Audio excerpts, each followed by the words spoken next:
अब मेरी आवाज क्लियर है? Yes yes. यस। राकेश भाई वीडियो प्ले करो।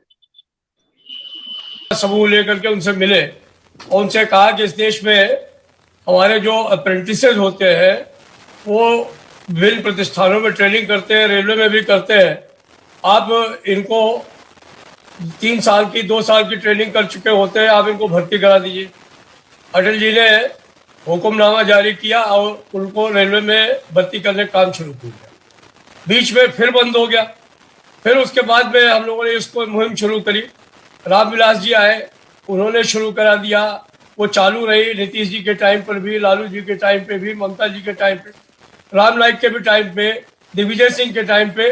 लेकिन अभी जो वर्तमान सरकार है उसमें दोनों मंत्री हमारे काबिल मंत्री हैं, लेकिन वो अप्रेंटिस की भर्ती को नहीं कर रहे हैं, जबकि वो 8-8 साल से जो है वो ट्रेनिंग करके और यहाँ पर सड़क पर घूम रहे हैं। हमारा कहने का तात्पर्य है कि अगर हम सिर्फ ब्यूरोक्रेट्स की बात को सुनेंगे और सिर्फ उन्हीं की बात को मानेंगे तो फिर देश के अंदर जो आम आदमी है उसको न्याय नहीं मिलेगा। आज जो सरकार है, जो मंत्री है, उनको ब्यूरोक्रेट्स के बजाय जनता की बात समझनी चाहिए, उनको लोगों की बात समझनी चाहिए, उनके दिल के मरम को जानना चाहिए। और सबसे बड़ी बात यह है कि जो भी इसके लिए जिम्मेदार है, अश्विनी वैष्णव से सवाल उनके ऊपर कार्रवाई होनी चाहिए, क्योंकि रेल मिनिस्टर वो हैं तो सवाल उनसे पूछना लाजमी है। लेकिन उन्हीं के विभाग में जिस आदमी ने भी ये फैसला किया था कि इस तरीके से परीक्षा की जाएगी, इस तरीके से इतने सारे छात्रों की परीक्षा की जाएगी, लास्ट मिनट में ये चेंज किया जाएगा, एक की जगह 2 परीक्षा की जाएगी,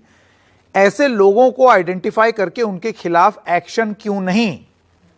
अकाउंटेबिलिटी फिक्स करना ही मकसद है आज के इस मुकाबला का। एक छोटे से ब्रेक के लिए रुक रहे हैं, अभी हाजिर हो। नमस्कार दोस्तों, ऑल इंडिया अप्रेंटिस एसोसिएशन के आप तमाम साथियों को मेरा नमस्कार है। आप तमाम साथियों से आज काफी मुद्दों पे चर्चा करना चाह रहे हैं और काफी लंबे समय से जो हम लोगों की मांग चल रही थी, उस मांग को लेकर के जो भी क्रिया प्रतिक्रिया हम लोगों के बीच में आई है उसको आप सभी साथियों को अवगत कराना है। आगे ऑल इंडिया अप्रेंटिस एसोसिएशन अपने एक सदस्य के साथ में किस तरीके से भारत सरकार से मांग रखने जा रही है, उस विषय पे आप लोगों से जानकारी भी लेनी है और आप लोगों को जानकारी देनी भी है। हम लोगों के जो बात को शुरुआत करते हैं वो ज्यादा बेहतर रहेगा।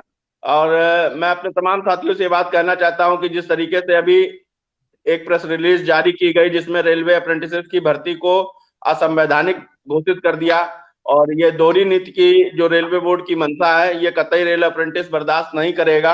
और मैं अपने तमाम साथियों को भी बताना चाहता हूं, सबसे पहले मैं अपने तमाम साथियों से ये कहना चाहता हूं कि जो हम लोग 3 बजे लाइव आने वाले से कुछ टेक्निकल फॉल्ट हो गई, उस टेक्निकल फॉल्ट होने की वजह से थोड़ा विलंब हो गया। परंतु साथियों, आज इस शेयर को ज्यादा से ज्यादा लोगों के बीच में शेयर करते रहना है इस लाइव को, इसलिए क्योंकि जो रेल अप्रेंटिस की मुख्य समस्या है, जो जन जन तक पहुंचाना आवश्यक है, वो हम लोगों की अपनी नैतिक जिम्मेदारी है। हम लोगों का ज्यादा से ज्यादा शेयर ही भारत सरकार रेल मंत्रालय तक हम लोगों की बात को पहुंचा सकता है और उसमें आप तमाम साथियों का सहयोग ही हम लोगों को सफलता जरूर दिलाएगा। तो अब बात करते हैं संवैधानिक भर्ती पे। तो आप तमाम साथियों को मैं ये बात बोलना चाहता हूं कि जिस तरीके से रेल अप्रेंटिस भर्ती होता है, वो कोई अपनी मर्जी से भर्ती तो होता नहीं है, उसको रेलवे बोर्ड रेलवे अप्रेंटिस की भर्ती की एक प्रक्रिया से गुजारती है। रेलवे में रेल अप्रेंटिस हजारों लाखों बच्चों के बीच में कुछ चंद बच्चे जो है भर्ती प्रक्रिया से गुजरते हैं, एग्जाम देते हैं। एग्जाम देने के बाद में वो परीक्षाएं जब क्लियर कर लेते हैं तो उसमें मेरिट बनती है, उस मेरिट के आधार पर चयनित किए जाते हैं। चयनित होने के बाद में जो बच्चे चयनित हो जाते हैं उनका मेडिकल कराया जाता है। उनका मेडिकल कराने के बाद में उनको शॉप ट्रेड जो ट्रेड है वो ट्रेड अलॉट की जाती है। उस ट्रेड के हिसाब से वो सभी शॉपों में जाके अपनी जिम्मेदारी को या ओपन लाइन में जाकर अपनी जिम्मेदारी को वो संभालते हैं। और इसके पश्चात जब हम ट्रेनिंग कर रहे होते हैं रेल अप्रेंटिस, तो रेल अप्रेंटिस ट्रेनिंग के दौरान तिमाही छमाही परीक्षाएं देते रहते हैं। 3 साल तक तिमाही छमाही परीक्षाएं देने के बाद में आरडीएटी कानपुर या आरडीएटी जहां कहीं से भी संबंधित रेलवे भर्ती बोर्ड से है, और उससे भी पहले जो रेल अप्रेंटिस भर्ती होता है उसमें रेल अप्रेंटिस को भर्ती करने में रेल मंत्रालय के साथ साथ श्रम मंत्रालय भी कंडक्ट रहता है, जुड़ा रहता है। काफी ज्यादा लोड रेल अप्रेंटिस की ट्रेनिंग पे रहता है और वो लोड जो है भारत सरकार वहन करती है। अप्रेंटिस को ट्रेन करने में जो है ज्यादा से ज्यादा खर्च उठाते हैं और उससे ज्यादा खर्च रेल अप्रेंटिस का स्वयं अपने पारिवारिक हो जाता है। इसलिए क्योंकि कोई बिहार का रहने वाला है जो साउथ में जाकर ट्रेनिंग करता है, कोई महाराष्ट्र का रहने वाला है उत्तर प्रदेश में आके ट्रेनिंग करता है, कोई उत्तर प्रदेश का रहने वाला है जो तमिलनाडु में जाकर ट्रेनिंग करता है या कर्नाटक में ट्रेनिंग करता है, तो घर से इतना डिस्टेंस मेंटेन हो जाता है या इतना खर्च उसके ऊपर आ जाता है कि वहां पे रहना, रहने के बाद में भारतीय रेल की ट्रेनिंग करना, ट्रेनिंग करने के पश्चात एनसीवीटी सर्टिफिकेट पाने के लिए, कुशल कारीगरों का सर्टिफिकेट पाने के लिए आरडीएटी की एक परीक्षा पास करता है। क्या आरडीएटी विभाग जो सरकारी विभाग है जो कुशल कारीगर का सर्टिफिकेट देता है, क्या वो विभाग भी असंवैधानिक है? ये सोचने की बात है।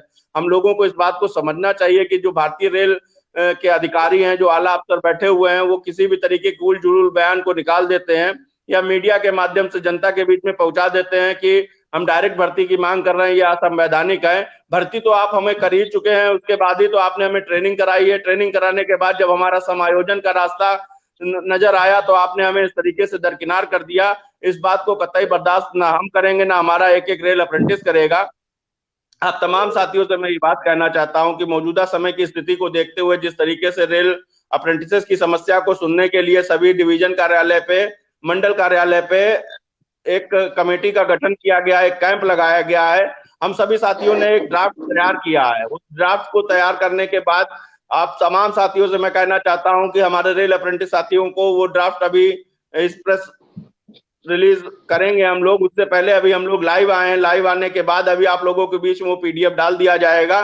ज्यादा से ज्यादा ऑनलाइन जहां तक हम लोग कर सकते हैं वहां तक ऑनलाइन भी करना है और कैंप कार्यालयों के माध्यम से पहुंचकर भी अपनी बात को भारत सरकार रेल मंत्रालय तक पहुंचाना है। दूसरी बात साथियों, ये सब तो एक स्टूडेंट्स को उलझाने के एक तरीके हैं और मैं कहना चाहता हूं कि जो मौजूदा समय में रेल मंत्री जी हैं वो एक आईएएस रहे हैं और आईएएस मंत्री बनने की वजह से रेल अप्रेंटिसेस की आशाएं जागी थी कि हम लोगों के भाग्य का कुछ न कुछ फैसला अब जरूर होगा, क्योंकि लॉबी है जो सिर्फ रूल की बात करता है, नियमों की बात करता है, पेपर वर्क की बात करता है और आज सुझाव की आवश्यकता ही नहीं है। सारे बोर्ड रेलवे बोर्ड बनाता है, सारे नियम रेलवे बोर्ड बनाता है, सारे कॉपियां वहां मौजूद हैं और एक आईएएस होने के नाते हम लोगों की जो आशाएं जागी थी कि हाँ अधिकारी वर्ग का मेंबर हम लोगों के बीच में आया है जो पेपर वर्क को समझता है, पेपर की बात करता है। इन्हीं सन 2004 में अप्रेंटिसेस की भर्ती हुई, 2012 में अप्रेंटिस की भर्ती हुई, 2016 तक अप्रेंटिसेस की भर्ती होती रही और समायोजन होते रहे। समायोजन के माध्यम क्या तब असंवैधानिक थे जो आज एक आवाज के रूप में हम सभी साथी अगर अपने हक और अधिकार को मांग रहे हैं तो आज हम लोगों के बीच में बोला जा रहा है कि ये असंवैधानिक तरीका है, तो इसको कतई बर्दाश्त नहीं किया जाएगा। आप तमाम साथियों को जो अभी ड्राफ्ट दिया जाएगा उस ड्राफ्ट को ज्यादा से ज्यादा मेल करना है। मेल आईडियां भी आप लोगों को उपलब्ध करा दी जाएंगी और साथ साथ मेल आईडी उपलब्ध कराने के अलावा उस जो हमारा ड्राफ्ट रहेगा उस ड्राफ्ट को प्रिंट आउट निकालकर जहां जहां पर भी कमेटी बनाई गई है उन कमेटियों में हमें पहुंचना होगा। उन कमेटियों के माध्यम से भी अपनी बात भारत सरकार रेल मंत्रालय तक पहुंचानी होगी।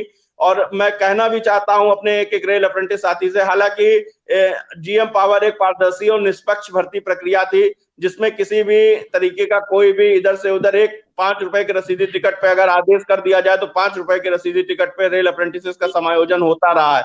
आज अगर आवश्यकता है, अगर मंत्रालय को समझ में आता है कि रेल अप्रेंटिसेस को हम निष्पक्ष और पारदर्शी भर्ती प्रक्रिया से नहीं ले सकते हैं तो हम सभी रेल अप्रेंटिस इस बात की मांग करते हैं कि हम लोग ट्रेंड हुए, हम लोगों को भर्ती किया गया, भर्ती करने के बाद ट्रेनिंग कराई गई है, ट्रेनिंग कराने के बाद हमें एनसीवीटी सर्टिफिकेट के जरिए जो है वो कुशल कारीगरों का सर्टिफिकेट दिया गया, कुशल कारीगरों के सम्मान की बात कही गई है। अगर आज की डेट में आपको लगता है कि हम सभी साथी ट्रेंड नहीं है तो हम लोगों का ज्यादा से ज्यादा स्किल टेस्ट कराना चाहिए। और स्किल टेस्ट के अलावा भी आप तमाम साथियों से मैं ये बात कहना चाहता हूँ कि जो मौजूदा समय की स्थिति और परिस्थिति है उस स्थिति और परिस्थिति में जो भारतीय रेल में कर्मचारियों की समस्या है उस कर्मचारियों की समस्या को देखते हुए अगर रेल अप्रेंटिस का समायोजन होता है तो वो जल्द से जल्द अपनी भारतीय रेल की जिम्मेदारी को संभाल सकता है, क्योंकि ओपन मार्केट से जिन लोगों को भर्ती किया जाता है पहले उनको रेल का काम सिखाया जाता है और काम सीखने के बाद ही वो भारतीय रेल की जिम्मेदारी को समझ सकता है। परंतु हम सभी जो रेल अप्रेंटिस हैं वो 3-3 साल तक रेल का काम सीखे हुए हैं। जिस दिन से भी हम रेल में हम लोगों का समायोजन हो जाएगा उसी डेट से हम लोग अपनी जिम्मेदारी को समझेंगे और भारतीय रेल को बुलंदियों तक पहुंचाने का कार्य करेंगे। परंतु साथियों, जिस तरीके से ये दोहरी नीति के शिकार हम रेल अप्रेंटिसेज हैं, जिस तरीके से बड़े बड़े विभागों में ये बोल दिया जाता है, पेपर के माध्यम से बोल दिया जाता है कि रेलवे में 20% का कोटा रेल अप्रेंटिस को दिया गया है। तो जिस तरीके से पिछली भर्ती हुई, पिछली भर्ती में जो 20% का कोटा दिया गया उसमें 1235 लड़के लगे, उसके अलावा जो हमारे लड़के लगे वो, उसके अलावा जो हमारी पोस्टें बची वो आखिर कहाँ गई। इसी तरीके से जो इस बार वैकेंसी निकाली गई उसको अगर ओपन मार्केट में दे दिया जाता है, तो अगर इस तरीके से अगर 20% हमारा फिक्स हमें दिया भी जाता और हमसे सब कुछ छीन भी लिया जाता, तो कोई हमें 20% नहीं दिया गया और ऐसे 20% को हम स्वीकार नहीं करते हैं। अब तमाम साथियों से मैं ये बात कहना चाहता हूं कि मौजूदा सरकार को हमें अपनी हक और अधिकार की लड़ाई को जताना है, बताना है। तो जहां जहां पे कैंप कार्यालय लगे हैं वहां तक घरों से निकल के जरूर जाएं और अपनी जो नोटिस है या अपनी जो शिकायत है उस कार्यालय में जरूर नोट कराएं। हक और अधिकार की लड़ाई को आप तमाम साथियों के एकता के साथ ही लड़ा जा सकता है और जीता भी जा सकता है। मैं चाहता हूं इसी कड़ी में हमारे साथ में केतन मखवाना जी हैं और कुछ टेक्निकल मुद्दों पे भी बात करेंगे, जो कोर्ट केस की बात कही जा रही है और जो जगह जगह पे बात हम लोगों के बीच में रखी जा रही है, तो उसमें मैं चाहता हूं कि केतन भाई आए, अपनी बात को रखें, उसके बाद मैं आगे वक्ता को बुलाता हूं। केतन भाई अपनी बात को रखें। हेलो, नमस्कार सभी साथियों को। मैं केतन मकवाड़ा, वडोदरा, गुजरात से। अभी जो 30 तारीख को प्रेस रिलीज नोटिस किया है रेलवे बोर्ड ने, ठीक है, कि जिसके अंदर एक सेंटेंस लिखा है कि अप्रेंटिस को जॉब देने के लिए कोर्ट का कोई रूल्स वायोलेशन हो रहा है, ठीक है। तो हमारा डिमांड ये है कि रेलवे बोर्ड के अधिकारी या चेयरमैन जो भी है, जिसने भी ये मेंशन किया है, तो वो हमको इसका एक कोई भी जो भी कॉपी हो, सुप्रीम कोर्ट का जजमेंट हो या हाई कोर्ट का जजमेंट हो या कैट का जजमेंट हो, ठीक है, या कोर्ट का ऐसा कोई रूल्स हो जो गाइडलाइन हो, वो हमें लिखित में भेजे, ठीक है, कि भाई हमको लेने से कोर्ट का कौन सा रूल्स भंग हो रहा है, ठीक है। और अगर भंग हो रहा है तो 2017 तक में आपने सेंट्रल रेलवे में भी रेलवे के एक्ट अप्रेंटिस को एंगेजमेंट किया ही है, तो वो कौन से बेसिस पे किया था, ठीक है, और बाकी जोन में भी किया है, ठीक है। तो वो थोड़ा उनको ऑन पेपर देना चाहिए कि वो कौन से बेसिस पे भर्ती किया है, ठीक है। और दूसरा कि सुप्रीम कोर्ट का ही जजमेंट है 1984 का, ठीक है, उसका कॉपी चाहिए तो हम लोग ये इसके अंदर भी अटैच करने वाले पीडीएफ में मेल करने के लिए। तो 1984 का सुप्रीम कोर्ट का एक जजमेंट है जिसके अंदर क्लियरली मेंशन किया है कि ट्रेनिंग कंप्लीट होने के बाद कोई भी अप्रेंटिस बेरोजगार नहीं रहना चाहिए, ठीक है, उसको गारंटेड जॉब देना चाहिए। सेम 1991 में सुप्रीम कोर्ट का ही दूसरा एक जजमेंट है, उसके अंदर ये लिखा हुआ है कि ट्रेनिंग के टाइम पे जो रूल्स होता था वही उसको नौकरी में लागू होना चाहिए, ठीक है। तो जैसे ट्रेनिंग के टाइम पे हमारा जीएम पावर था तो हमको जीएम पावर से ही जॉब देना चाहिए, ठीक है। तीसरा एक सुप्रीम कोर्ट का जजमेंट है 1995 का सुप्रीम कोर्ट का जजमेंट, जिसके अंदर लिखा है आर्टिकल नंबर 14, 16 संविधान की जो 2 कलम है, 14 नंबर और 16 नंबर, ठीक है। तो उसमें ये लिखा हुआ है कि अप्रेंटिस को जॉब देने में संविधान का कोई रूल्स भंग नहीं होता है। और उसके अंदर मेंशन किया है कि अप्रेंटिस को फर्स्ट प्रेफरेंस देना है, ना कि नॉन अप्रेंटिस को। नॉन अप्रेंटिस यानी आरआरसी, आरआरबी के द्वारा जो डायरेक्ट रिक्रूटमेंट ये लोग करवा रहे हैं वो होता है, क्योंकि अप्रेंटिस ऑलरेडी 1 साल, 2 साल, 3 साल वहां पे ट्रेनिंग करता है, ठीक है। तो उसको ज्वाइनिंग देने के बाद उसको फिर से ट्रेनिंग करने की जरूरत नहीं रहती, जबकि आरआरसी, आरआरबी से आया हुआ कैंडिडेट उसको ट्रेनिंग के लिए भेजना पड़ता है, उसके पीछे कॉस्टिंग लगता है, वो सरकार को भुगतना पड़ता है। और हमारे पीछे ऑलरेडी सरकार ने पैसे पहले इन्वेस्ट किए हुए हैं हमारे ट्रेनिंग के पीछे, तो हमको अगर डायरेक्ट ज्वाइनिंग देंगे तो हमारे पीछे ट्रेनिंग का खर्चा नहीं रहेगा, ठीक है। और 1995 का जो सुप्रीम कोर्ट का जजमेंट है उसके ऊपर से रेलवे बोर्ड ने 1996 में, 1999 में 2 बार गाइडलाइन बनाया है कि अप्रेंटिस को रिक्रूटमेंट करना चाहिए। और इसके ऊपर लेबर मिनिस्टर का भी एक लेटर आया था डीओपीटी का, उसके अंदर 50% रिजर्वेशन अप्रेंटिस को देना चाहिए, ये मेंशन किया हुआ था, ओके। उसके बाद 2000 में भी एक रेलवे बोर्ड ने गाइडलाइन बनाया था, उसके अंदर तो अप्रेंटिस को आर्टिजनशिप सी और डी दोनों में लेने के लिए गाइडलाइन बनाया था। उसके बाद आया 2004 में जीएम पावर, तो जीएम पावर से अभी तक 2017 तक का तो रिक्रूटमेंट हुआ ही है, सेंट्रल जोन में तो हुआ ही है, बाकी जोन का मुझे इतना पता नहीं है, लेकिन सेंट्रल रेलवे में 2017 तक रिक्रूटमेंट किया है। जीएम पावर से, तो बाकी जोन में क्यों नहीं किया? ठीक है, तो यहाँ पे संविधान का जो एक गाइडलाइन है वो भंग हो रहा है कहीं ना कहीं पे, तो इसको थोड़ा हाईलाइट करना जरूरी है। ठीक है, तो अगर रेलवे बोर्ड के कोई अधिकारी या कोई भी कमिटी मेंबर है जो रेलवे बोर्ड चेयरमैन को या मंत्री को मिसगाइड कर रहे हैं, तो उनको ये पेपर कॉपी दिखाना जरूरी है।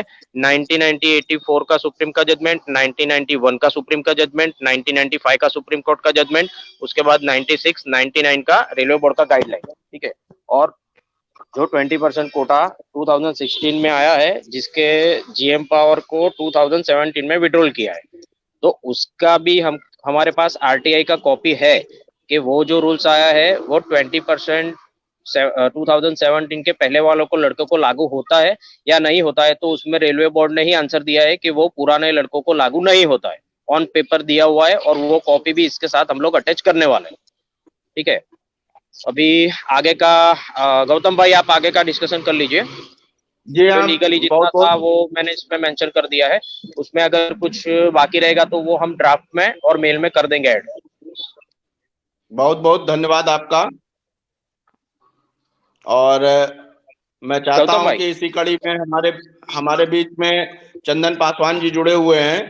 और चंदन जी, जिस तरीके से हम सभी लोगों ने तैयार किया है ड्राफ्ट, या जिस तरीके से आवेदन मांगा गया है हम लोगों की जो समस्याएं हैं, उन समस्याओं को सुनने के लिए, तो आप तमाम साथियों के साथ साथ जो है, मैं चाहता हूं चंदन भाई, आप भी जमालपुर में एक अच्छी संख्या है, और अच्छी संख्या के साथ में जो है जहां कहीं भी डिवीजन कार्यालय पे या डीआरएम ऑफिस के पास में जहां कहीं भी ये मांग रखी गई है, कैंप लगाया गया है, वहां तक अपने साथियों के साथ जरूर पहुंचे और अपने जितने भी साथी हैं उनको संदेश दें।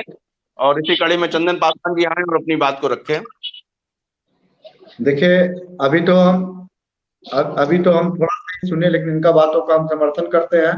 और डॉक्यूमेंट बहस जो हो रही थी, देखिए, कोई कानून जितना बना है उसको बनाने का अधिकार संसद को नहीं था। इसमें अप्रेंटिस के मुद्दे पर आज भी हम भी फाइल तैयार किए हैं, और कल भी कोर्ट के अंदर में बहुत इस पर हम जानकारी ले रहे थे कि उसमें 20% का रिजर्वेशन जो है वो कैसे मिला, किसका आधार के द्वारा मिला है। वो 20% का जो आधार मिला है वो 2014 के अंदर, जो कि पेपर कह रही है, 2014 के अंदर में लोकसभा के अंदर में 20% ए का तहत, उसमें ये नहीं, कहीं भी 20% का जिक्र नहीं। वो कहा है, क्या कहा कोर्ट, आपका सदन क्या कहती है कि आप कोई भी लोक प्रशिक्षण प्राप्त कराएगी तो वह स्वयं का कानून बना करके उसको अधिकार दिया गया है उसको लेने के लिए, और वो कानून की उन लोगों को लाभ मिलनी चाहिए। कानून बनता क्यों है? कानून जनता का लाभ के लिए नहीं बनती है। तो हम लोगों का जो लाभ मिलना चाहिए वो लाभ से वंचित रह गए।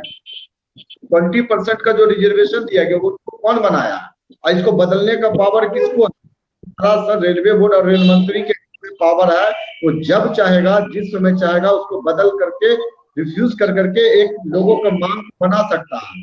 तो अभी जो रेलवे बोर्ड और रेल मंत्री इस बात पे लोगों से सुझाव मांग रहा है, तो सबसे बड़ा स्थिति के ऐसे में एक सुझाव क्या देना चाहिए हमको? मेरा बात को समझिए, अगर हम सुझाव कुछ और देते हैं, आप सुझाव कुछ और देते हैं, और वो सुझाव कुछ और देता है, तो पहले एक सुझाव बनाइए कि सुझाव रेल मंत्री को, रेलवे बोर्ड को क्या देना चाहिए था कि कहीं न कहीं या तो 20% का जो कोटा, रिजर्वेशन कोटा दिया गया है, उसमें पुनः विचार कर करके उसके अंदर संशोधन करने की आवश्यकता है। ये पहली बात हो गया कि आरआरसी का रिजर्वेशन जो है वो गलत तरीके से बन गया है। दूसरी बात, अगर सरकार हम लोग आरआरसी में 20% कोटा का विरोध करते हैं। हम लोगों का मांग है कि पूर्व में जिस तरीके से जीएम से बहाल किया जाता था, उसी को अधिकार बना करके उसी को कानूनन प्रक्रिया देकर के आप डायरेक्ट बहाल कीजिए, क्योंकि रेलवे बोर्ड ये कानून 20% एक्ट वोट में ही है। कौन सा? उसमें 2004 के अंदर 2014 के 20% एक्ट को लागू किया गया है। ठीक है, तो इसी पर हम लोग को बात करते हैं। डिमांड एक बनाइए कि हम लोगों को इसी मुद्दे पर ही रेलवे बोर्ड को सुझाव देना है। ठीक है, और बात रहा है कि जहां भी कैंप लग रहा है तो हम लोग भी सोशल मीडिया के माध्यम से और कैंप के माध्यम से, कल मेरा भी कार्यक्रम है, स्टेशन के बाहर में मेरा भी कार्यक्रम है, और स्टेशन के बाहर में काफी संख्या में छात्र पहुंचेंगे। और पहुंच करके अपनी बातों को रखने के लिए जा रहे हैं कि अगर रेलवे बोर्ड को अधिकार है उसको संशोधन करने के लिए, आप संशोधन करके हम लोगों के डिमांड पर विचार कीजिए। क्योंकि सबसे बढ़िया जो तरीका है, देखिए अगर पारदर्शी का भी बात हो तो आरएससी में आप हमको कोटा दिए, सिर्फ कोटा का हम लोग इसलिए विरोध कर रहे हैं क्योंकि उसमें दोबारा जो एग्जाम की प्रक्रिया की बात कही गई है। आप एग्जाम को खत्म कीजिए, पहला बात। और अगर एग्जाम खत्म नहीं कर सकते हैं, अगर एग्जाम में हम लोगों को देना पड़ जाएगा तो हम लोग इसका विरोध करते रहेंगे, सीधी सी बात है हम लोगों का। अगर रेगुलर वैकेंसी आएगा, आपका माइनस मार्किंग खत्म कर दे, आपका दौड़ का समय को बढ़ा दे, तो किसको तकलीफ होगी? किसी को तकलीफ है तो बताएगा ना क्या तकलीफ है, क्या। अब स्वतंत्र किसी भी बात को पकड़ के नहीं लड़ी जा सकती है कि हमको प्रॉब्लम है। वो देख कानून बनाने का जो तौर तरीका होती है वो किस तरीके से तैयार किया जा सकता है, समझे? इसीलिए हम लोग कल भी बैठक, हम लोग कल जा रहे हैं स्टेशन पर, भारी संख्या में जा रहे हैं लोग, पता चल रहा है जहां जहां पर, वहां पर भी हम लोग पहुंचेंगे। लेकिन अपना पहले तैयार कीजिए कि मुद्दे को लेकर के सुझाव एक मत होना बहुत जरूरी है।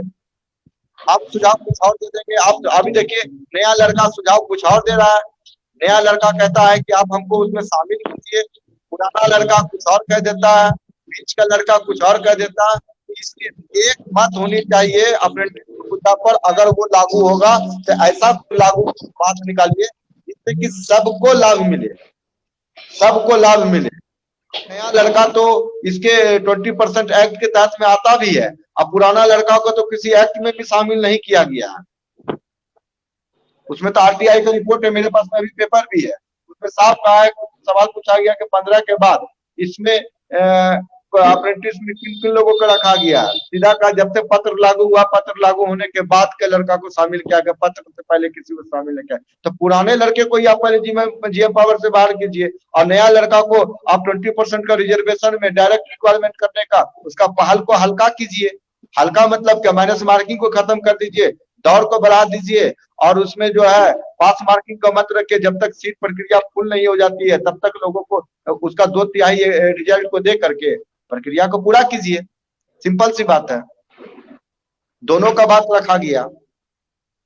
अगर 20% का आरआरसी में रिजर्वेशन दिया है, उसमें माइनस मार्किंग खत्म कर दे। पुराना लड़का तो ही फॉर्म भरा, नया लड़का तो भरा भी नहीं है, ठीक है। अगर 20% का रिजर्वेशन में माइनस मार्किंग को खत्म कर दिया जाए, सीनियरिटी लिस्ट के हिसाब से लोगों का रिजल्ट बनाया जाएगा, तो किसको ऑब्जेक्शन होगा? पास मार्किंग नहीं रहेगा तो किसको ऑब्जेक्शन होगा? किसी को ऑब्जेक्शन नहीं होगा। पहले एक मूवमेंट, एक तरीका बनाना होगा हम लोगों को बात करने का। हम रख देंगे कुछ और, आप देखिएगा कुछ और पता चलता है नया लड़का रख देता है कुछ और, इससे काम गड़बड़ हो जाता है, ठीक है। एक मत बनाइए कि मांग और डिमांड क्या होना चाहिए, या संपूर्ण रूप से पुराना लड़का जो कानून के बाहर आता है उसको जीएम पावर से नियुक्त किया जाए, और जब से कानून लागू हुआ तो उसके आरआरसी की प्रक्रिया में संशोधन करके उसे छूट और प्रक्रिया को बना करके दिया जाए, संशोधन किया जाए। यही तो मांग होना चाहिए हम लोगों का। दोनों आ गए, क्या इसमें क्या राय बनती है? बिल्कुल ठीक है। और के हाथ में पावर, अभी चाहेगा तो अभी डिस्पूट कर सकता है इस कानून को। सुप्रीम कोर्ट कहा है, आप सुप्रीम कोर्ट 22 एक्ट के मैनेजमेंट बिल में लिखा हुआ है कि स्वयं का कानून बना करके जो प्रशिक्षण देती है उसको अधिकार है कानून बनाने का। ये किसी को अधिकार नहीं है, सुप्रीम कोर्ट को भी अधिकार नहीं है। पहला अधिकार इनका होगा रेलवे बोर्ड को, क्योंकि वैकेंसी को लेकर के कितना सीट खाली है, कितना क्या है, वो अपने हिसाब से बहाल कर सकता है, उस पर किसी का जोर नहीं चलेगा, ठीक है। वो प्रॉफिट कंपनी है, वो कैसे लॉस करेगा, कैसे प्रॉफिट करेगा, वो अपने तरीके से कानून पारित कर सकता है। तो रेलवे बोर्ड के हाथ में है और रेल मंत्री के हाथ में। आज चाहेगा कि अप्रेंटिसों को जीएम पावर से बहाल कर दिया। अगर एक वर्कशॉप में 50 सीट खाली है तो 30 सीट आरआरसी को दीजिए, 20 सीट अप्रेंटिसों को दीजिए, डायरेक्ट पीटीसी को दीजिए, और उतने सीट पर प्रशिक्षण करवाए जितना सीट पर आपको दोनों में ये हो जाए। आरआरसी का भी विरोध नहीं करते हैं हम लोग, आरआरसी वैकेंसी रहने दीजिए, लेकिन अप्रेंटिस उतने करवाना चाहिए लोगों को जितना कि आप 20% का रिजर्वेशन में बहाल करवा सके। 2/3 रिजल्ट की होगी यार, क्या होगा, समझे। मौका जब तक उसमें आप लोग आरआरसी में पहले संशोधन की भी करना चाहिए तो कर सकते हैं, और नहीं तो जीएम पावर से तो हम लोगों का मांग चल ही रहा है।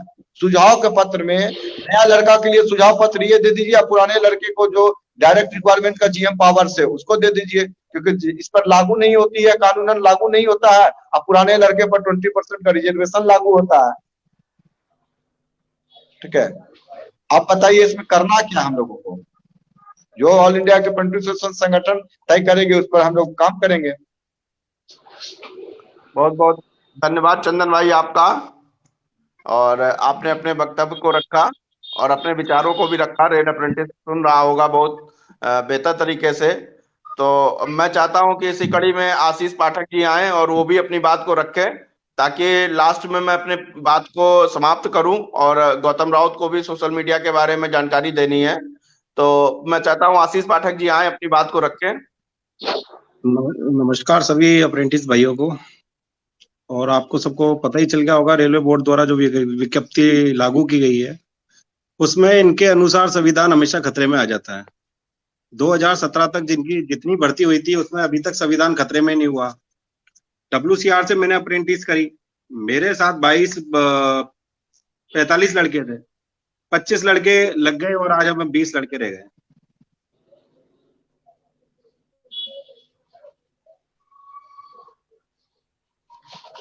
आशीष जी, आपके कुछ कनेक्शन कट गया है, तो मैं चाहता हूं अगर गौतम राउत जी अपने बीच में हो तो गौतम राउत जी आए, अपनी बात को रखें,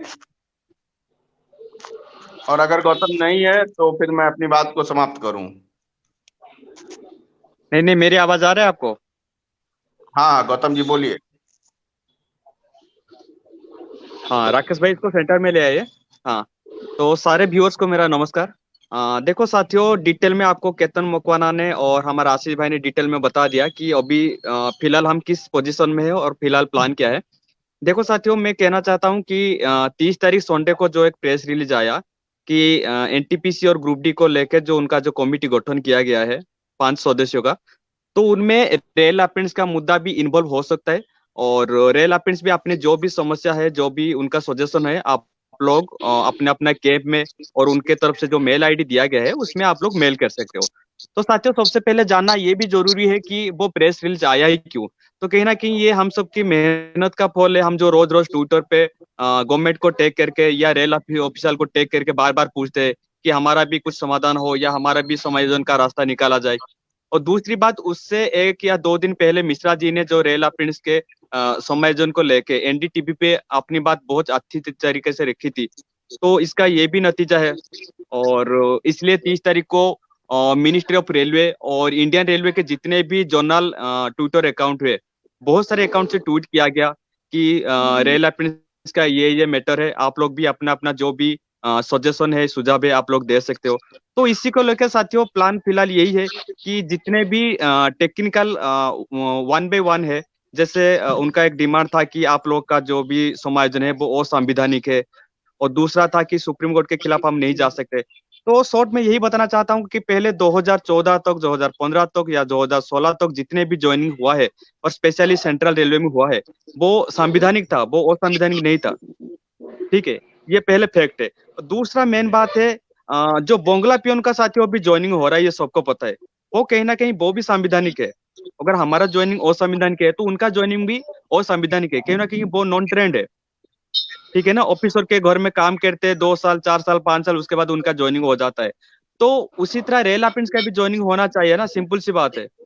और दूसरी बात साथियों, जैसे सुप्रीम कोर्ट की हवाला दिया रेल बोर्ड ने कि सुप्रीम कोर्ट के आदेश के खिलाफ हम नहीं जा सकते, और ये एरा की तरफ से एक आरटीआई लगाया जाएगा। हमने पूछा भी है कि कौन सा डॉक्यूमेंट है आपके पास, कौन सा सुप्रीम कोर्ट ने मना किया कि रेल अप्रेंटिस को ना लेने के लिए। कहीं ना कहीं वो एक तो झूठ बोल रहा है, सफेद झूठ बोल रहा है, तो दूसरा गुमराह कर रहा है। कोई सुप्रीम कोर्ट ने नहीं कहा है कि रेल अप्रेंटिस को नौकरी ना दो, या सुप्रीम कोर्ट में कोई सीधा कोई डायरेक्टली केस भी नहीं है। उल्टा जो 84 का जजमेंट है, जैसे केतन भाई ने कहा, 84 में भी सुप्रीम कोर्ट ने हमारे फेवर में जजमेंट दिया था, एक 95 में, एक 91 में। सुप्रीम कोर्ट ने क्लियरली कहा है कि आप रेल अप्रेंटिस को दोबारा रिटन एग्जाम नहीं करा सकते। दूसरा पॉइंट ये है कि जब भी वैकेंसी निकले आप रेल अप्रेंटिस को पहले प्रेफरेंस दो, ना कि ओपन मार्केट के लड़कों को। ठीक है, उसी के बेस पे 96, 99 उसके बाद और 2004 में जीएम पावर आया। आपको पता है 2004 का पावर, उससे पहले 96, 99 में पावर था। तो साथियों कहीं ना कहीं ये सारे डॉक्यूमेंट हमारे फेवर में ही है, ना कि हमारे खिलाफ में है। और दूसरा 2014 में जो अमेंडमेंट हुआ कि जो भी अप्रेंटिस संस्था है, अप्रेंटिस ऑर्गेनाइजेशन है, वो अपना अपना रूल अपने अपने अप्रेंटिस के लिए बना सकते हैं।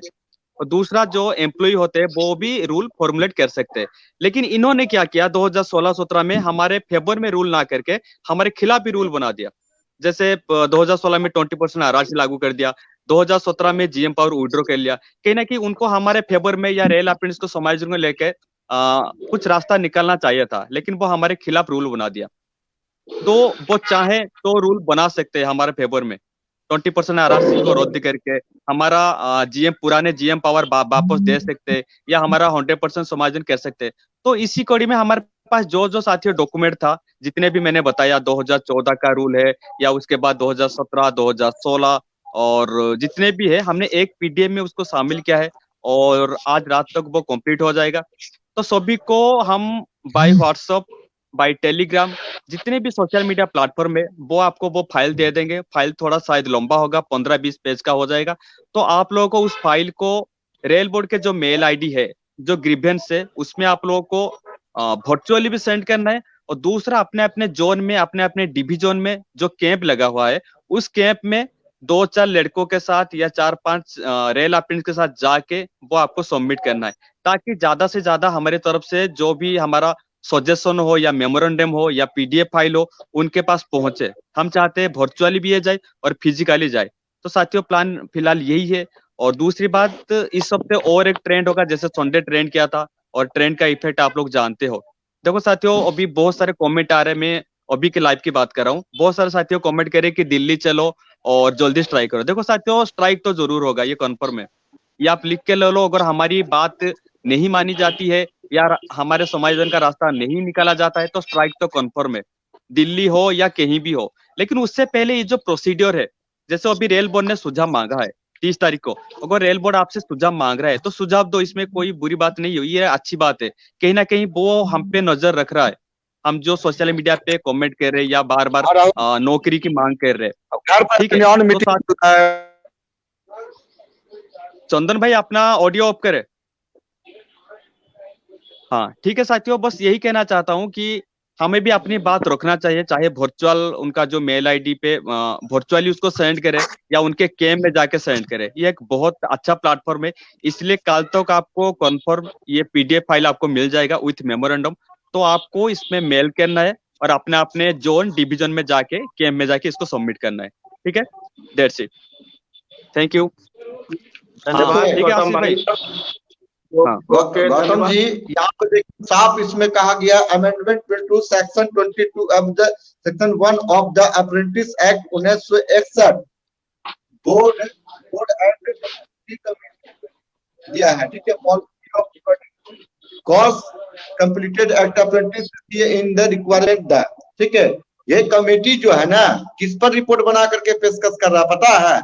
वही जो लोकसभा के अंदर में 22 एक्ट मैनेजमेंट एक्ट 1961 के अंदर 22% का जो 22A के अंदर में संशोधन किया गया है, और उसमें साफ कहा गया है स्वयं का कानून बना करके, ना कि सुप्रीम कोर्ट कह रही है, स्वयं का कानून बना करके रेलवे बोर्ड को स्वतंत्र आजादी मिला है कि अपने बच्चे को रोजगार देने का अधिकार है। आप रोजगार, आप बताइए, आप रोजगार देने का जब कानून बना दिया गया तो फिर आप एग्जाम के लिए काहे भेज रहे हैं? दूसरी बात, आप देखिए फिर यहाँ पे दिया है श्री राम किशोर दुबे द्वारा मांगी गई जानकारी उसने के अधिकार के नियम में। यहाँ पे देखिए, पुराने बच्चे को इसको कानून में रखा ही नहीं है। आवेदन जानना चाहता है कि RBE नंबर 71/2016 20% आरक्षण का जो नियम है वह किस तारीख से लागू हुआ है? जो प्रशिक्षण को दिसंबर 2015 तक उतरने हो चुके हैं, तो उन पर क्या प्रभाव पड़ेगा? सीधा पत्र में दिया है, पत्र के जारी होने की तारीख से लागू होती है। इसका मतलब है आपका जब से पत्र लागू हुआ है तो कानून 22 एक्ट के अंदर में जो संशोधन होने के बाद जो आप कानून बनाए हैं तो वह उस पर लागू होता है। तो पुराने लड़के को आज तक क्यों नहीं दे पाए आप? दूसरी बात, अगर 22 एक्ट के संशोधन के बाद आपको कहा गया कानून बना करके रोजगार देने के लिए जो आपका अधिकार दिया, आप कानून गलत बना दिए हैं। छात्र को आप नौकरी, कानून किसके लिए बनाते हैं? छात्र के लिए ना। तो छात्र को लाभ मिला क्या? छात्र को लाभ नहीं मिला, जिसके कारण से छात्र विरोध है। इस पर पुनः विचार करके रेलवे बोर्ड को और रेल मंत्री को पुनः विचार करके इसके अंदर जो रेलवे बोर्ड ने कानून बनाया उसका तुरंत डिस्कस कर करके इनको आरआरसी के अंदर हो या जीएम पावर से हो, जिससे कि छात्र को रोजगार मिले, वैसे कानून को बनाना चाहिए। आप कहते हैं कि सुप्रीम कोर्ट की बात है, कहीं भी सुप्रीम कोर्ट का डिसीजन है तो बताइए, आप किस नंबर बताइए कि सुप्रीम कोर्ट ने कहा। ठीक है, ये झूठ है और सरासर झूठ है, छात्रों को बलगलाने की तैयारी है। आप इनको लेना होना नहीं रहता है तो कुछ भी बक देना है, कहीं कोर्ट का मामला नहीं है। आप वही 21/14/16 को जो कानून बनाए हैं वही 2014 के संशोधन के बाद उसको लागू कर दिए हैं। इसका हम लोग विरोध करते हैं। और कानून अगर छात्र, आप कहते हैं कि छात्र को शांतिपूर्वक बात रखना चाहिए, तो कल जमालपुर भी 3 तारीख को पूरा डॉक्यूमेंट के साथ में स्टेशन परिसर के सामने प्रदर्शन करेंगे। ठीक है, अगर उसके बाद भी आप शांतिपूर्वक अगर हम लोगों का बात को नहीं सुनते हैं तो फिर हम लोगों को कैसे लड़ना होगा, किस कानूनन पेज से लड़ना होगा, वो हम लोग तय कर लिए हैं और वो लड़ेंगे, अंत तक लड़ेंगे। क्योंकि ये कानून आप बदल सकते हैं, झूठ बोल करके पीछे नहीं हट सकते हैं। ठीक है, ये हम लोग अपना देखिए चंदन भाई, क्या चंदन भाई, जो लोग भी हैं सब करेंगे। आशीष जी, चीज एक जैसी भी नहीं है देखा जाए तो। आज इनका संविधान इतनी जल्दी खतरे में आ जाता है हर चीज के अंदर। आधे बच्चे 2017 तक के बच्चों को ले लिया जाता है, लेकिन 2017 के बच्चे अगर मांग करते हैं अप्रेंटिस की तो 2008 में भी करे बैठे हैं, लेकिन उनको नौकरी देने के बाद इनका संविधान खतरे में आ जाता है। अब आप देखिए कि 2 साल की आईटीआई, उसके बाद 2 या 3 साल की अप्रेंटिसशिप, उसके बाद 5 साल भर्ती का वेट। 5 साल में इनकी एक भर्ती प्रक्रिया होती है, तो 5 और 3 8 और 2 10 साल की इतनी लंबी प्रक्रिया एक अप्रेंटिस बालक कर रहा है। इससे तो बढ़िया है ना आप अप्रेंटिस बंद कर दो, सीधा बच्चा का ग्रुप डी की और एनटीपीसी की तैयारी करे, सीधे 12वीं पास करे, सीधे तैयारी करे और सीधे नौकरी में लगे। आप अप्रेंटिस कराओ मत ना, ये तो युवाओं के साथ वैसे ही छल के कर रहे हो आप। और जब 2017 तक अप्रेंटिस ले लिए गए हैं तो उसके बाद जो बच्चे हैं, जो नियम आपने 20% लाया, पहली बात तो आप जब 20% लेके आए तब आपने क्लियरिफिकेशन नहीं करा कि जो आरआरसी में आपने 20% करा था इसके अंदर भी आपने कोटा डाल दिया, जबकि होना ये चाहिए था जब आपने 20% में कोटा दे दिया है तो उसमें जितने भी अप्रेंटिस निम्न से उच्च तक सारे हो जाने चाहिए। अगर उसके ऊपर जाते हैं तो आप अगली भर्ती में काउंट होंगे, पर आपने उस टाइम भी क्लियरिफिकेशन नहीं करा।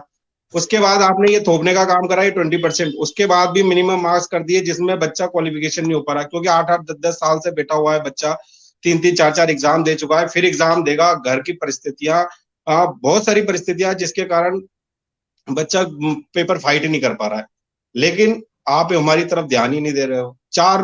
एक कमरे में बैठ के 4 जने नियम बनाते हो और थोप देते हो, जबकि आपको ये करना चाहिए, हमारे बीच आना चाहिए, आपसे हमारे सुझाव लेने चाहिए और देखना चाहिए कि अभी तक जिस भर्ती प्रक्रिया द्वारा ये अप्रेंटिस हो रहे थे उसी द्वारा इनको ले लेना चाहिए, पर आप ये काम बिल्कुल नहीं कर रहे हो, जिसके कारण मजबूरन अगर 14 तारीख के बाद ये हमारा शांतिपूर्ण धरना है, 14 तारीख के बाद अगर आपकी तरफ से कोई भी निर्णय नहीं निकलता है अप्रेंटिस के लिए तो मजबूरन हमें कुछ ऐसा कदम उठाना पड़ेगा जो हमारे लिए भी सही नहीं होगा और सरकार के लिए भी नहीं होगा, क्योंकि हम बहुत थक चुके हैं, बेरोजगार आदमी है, नौकरी के लिए दर दर भटक रहे हैं। और आज कंडीशन ये हो चुकी है कि कोरोना काल में लगभग हमारे जैसे जाने कितने लोगों की नौकरियां जा चुकी है, पर आपको ये चीजें नहीं पता चल पाएंगी क्योंकि आप बड़े बड़े ऊंचे का एसी वाले कमरों में बैठे हुए हैं।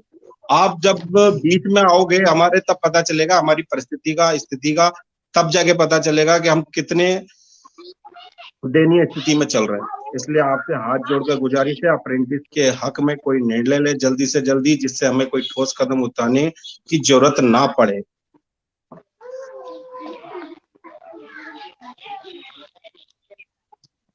आशीष भाई, अभी बहुत टाइम हो गया, आई थिंक आप आशीष मिश्रा जी, आशीष भाई सुन पा रहे हो मुझे? गौतम जी आप बोलिए। जी, मैं अपनी बात को रखना चाहता हूँ। हाँ आशीष, दोस्तों, आशीष भाई थोड़ा शॉर्ट में बोल के ना इसको फिनिश करें।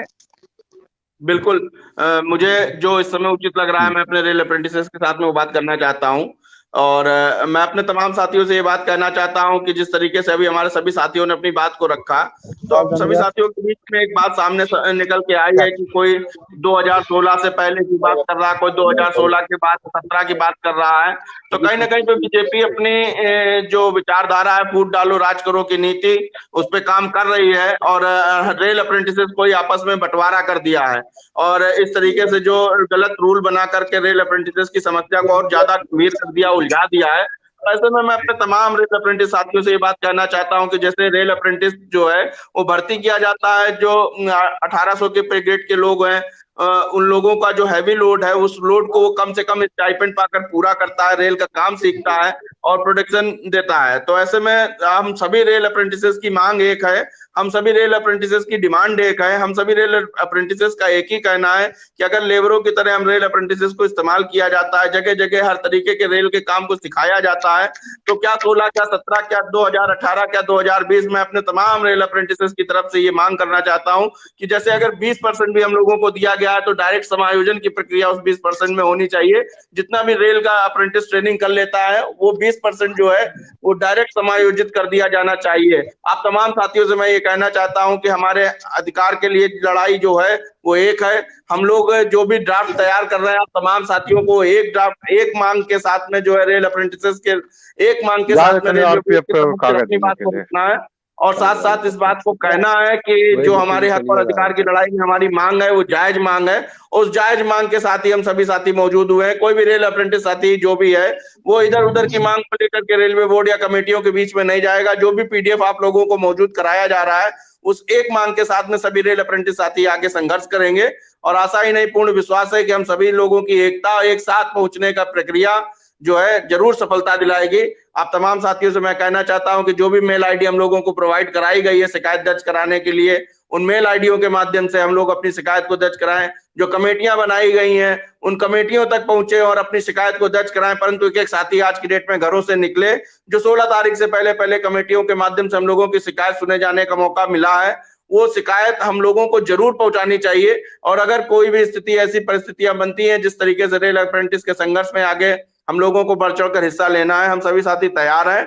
और लेकिन आज की डेट में सबसे ज्यादा ऑल इंडिया अप्रेंटिस एसोसिएशन के जितना भी शेष नेतृत्व लीडर है जो अपनी जिम्मेदारी को समझ रहा है, कार्य कर रहा है, परंतु आज की डेट में शिकायत दर्ज कराने के लिए एक एक रेल अप्रेंटिस की भूमिका होनी चाहिए कि वो अपनी शिकायत को जरूर कैंप में जाकर दर्ज कराए, मेल आईडी के माध्यम से जरूर दर्ज कराए। क्योंकि साथियों आप लोगों की जो एकता है, आप लोगों को एकजुटता है, क्योंकि साथियों ये जो कैंप कार्यालय पे पहुंचाने की बात भी रखी गई वो इसलिए भी रखी गई क्योंकि हमारे बहुत से रेल अप्रेंटिस साथी हैं जो मोबाइल तक से विहीन हैं, जो एंड्रॉइड फोन नहीं इस्तेमाल कर पाते हैं। परंतु अगर हम प्रिंट आउट भी निकाल कर अपनी कमेटी के माध्यम से जो है बात को, अपने अधिकार की लड़ाई को सरकार तक पहुंचा सकते हैं, अपनी मांग को रख सकते हैं, तो हम सभी साथियों को जोनल कार्यालय, डिवीजन कार्यालय पर पहुंचकर डीपीओ के अंडर में जो भी कमेटी बनाई गई है उस कमेटी तक अपनी शिकायत को जरूर दर्ज कराना है। और आप तमाम साथियों के सहयोग से हम लोगों को सफलता जरूर मिलेगी। धन्यवाद साथियों।